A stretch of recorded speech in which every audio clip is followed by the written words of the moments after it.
অরাজনৈতিক সংগঠন আশিকানে মাইজ ভান্ডারী অ্যাসোসিয়েশন পৃষ্ঠপোষক আলহাজ মাওলানা সৈয়দ মুজিবুল বশর আল হাসানী আল মাইজ ভান্ডারী মাওলানা সাহেবের পক্ষ থেকে দেশের বন্যা দুর্গত প্রত্যন্ত অঞ্চলের বন্যার্তদের মানুষের মাঝে ত্রাণ বিতরণ করা হয়েছে। মুন্সিগঞ্জ প্রতিনিধি কায়ুম মাইজ ভান্ডারীর প্রতিবেদনে থাকছে বিস্তারিত। গত রবিবার থেকে শুক্রবার পর্যন্ত চট্টগ্রাম, নোয়াখালী, ফেনী ও লক্ষ্মীপুর জেলা সহ কুমিল্লার আশপাশ এলাকার বন্যা দুর্গতদের মাঝে খাদ্য সামগ্রী ও প্রয়োজনীয় ঔষধ সহ সম্বলিত প্যাকেট বিতরণ করা হয়।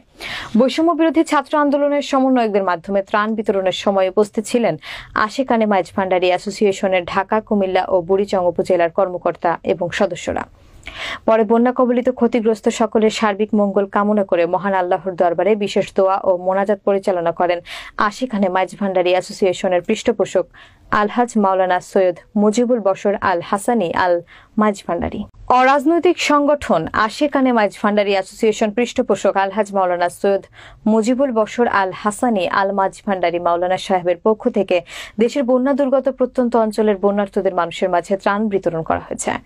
মুন্সিগঞ্জ প্রতিনিধি কায়ুম মাইজ ভান্ডারীর প্রতিবেদনে থাকছে বিস্তারিত। গত রবিবার থেকে শুক্রবার পর্যন্ত চট্টগ্রাম, নোয়াখালী, ফেনী ও লক্ষ্মীপুর জেলা সহ কুমিল্লার আশপাশ এলাকার বন্যা দুর্গতদের মাঝে খাদ্য সামগ্রী ও প্রয়োজনীয় ঔষধ সহ সম্বলিত প্যাকেট বিতরণ করা হয়। বৈষম্য বিরোধী ছাত্র আন্দোলনের সমন্বয়কদের মাধ্যমে ত্রাণ বিতরণের সময় উপস্থিত ছিলেন আশিকানে মাইজ ভান্ডারী অ্যাসোসিয়েশনের ঢাকা, কুমিল্লা ও বুড়িচং উপজেলার কর্মকর্তা এবং সদস্যরা।